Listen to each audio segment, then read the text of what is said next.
ఎప్పుడన్నా మన ఇంట్లో అన్నం మిగిలిపోతుంది కదా! అలాంటప్పుడు పడేయకుండా ఇలా 5 నిమిషాల్లో చాలా సింపుల్‌గా వడియాలు తయారు చేసుకోవచ్చు. అండ్ దీనికి ఎలాంటి గ్యాస్ కూడా అవసరం లేదండి. చాలా సింపుల్‌గా పెట్టుకోవచ్చు. కాకపోతే ఫ్రై చేయడానికి మటుకు గ్యాస్ కావాలి. సో, మరి అది ఎలా పెట్టుకోవాలనేది ఇప్పుడు చూసేద్దాం పదండి.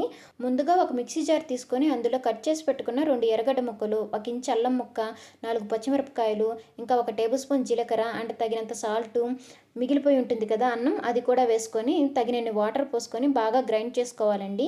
మరి ఎక్కువ వాటర్ పోయగాకండి. జస్ట్ ఇలా కొద్దిగా అన్నం మెదగడానికి వరకే పోస్తే సరిపోతుంది. చూస్తున్నారు కదా ఇలా బాగా మెత్తగా అయిన తర్వాత ఇప్పుడు దీన్ని మనం మురుకులు చేసుకుంటాం కదా, అదే మనుబులు చేసుకుంటాం కదా, ఆ గిన్నెలో వేసుకొని మురుకులాగా ఒత్తుకోవడమే. సో నేను ఇలా చేస్తున్నాను. మీకు నచ్చిన షేప్లో మీరు వడియాల్లాగా పెట్టుకోవచ్చండి.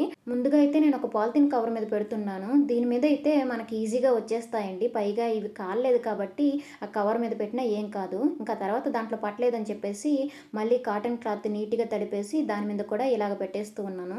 నాకు నచ్చినట్టుగా ఫాస్ట్‌గా పెట్టేస్తున్నానండి వడియాలు. సో, మీకు నచ్చిన షేప్‌లో నీట్‌గా పెట్టుకోవచ్చు.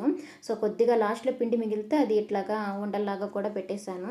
సో, ఒక 1 డే ఆరిన తర్వాత ఇట్లా గట్టిగా అయిపోతాయండి. ఆ తర్వాత వీటిని మనం తీసుకోవడమే. సో, అవి డైరెక్ట్‌గా తీస్తే రావు కాబట్టి కొద్దిగా వాటర్ స్ప్రింకిల్ చేసుకొని ఆ తర్వాత నిదానంగా తీసుకోవాలి. మనం ముందుగా కవర్ మీద పెట్టాం కదండీ! అవైతే ఈజీగా వచ్చేస్తాయి. అండ్ ఇవైతే కొంచెం నిదానంగా తీయాలి. సో, ఇలాగ అన్నీ తీసేసిన తర్వాత ఇప్పుడు వీటిల్ని ఒక 1 డే పాటు ఆరబెట్టుకోవాలి. మనం ఆల్రెడీ నీళ్ళు పోసాం కాబట్టి. 1 డే తర్వాత ఇప్పుడు వీటిల్ని ఫ్రై చేసి చూద్దాం. అందుకోసం వేడి వేడి ఆయిల్‌లో మనం చేసి పెట్టుకున్న ఈ వడియాలు వేసుకొని ఫ్రై చేసుకోవాలి. చాలా క్రిస్పీగా వస్తాయండి. ఆయిల్ వేడైన తర్వాతే వెయ్యాలి.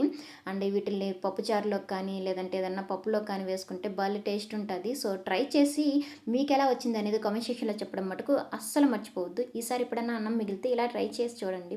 నచ్చుతుంది మీకు. బాయ్.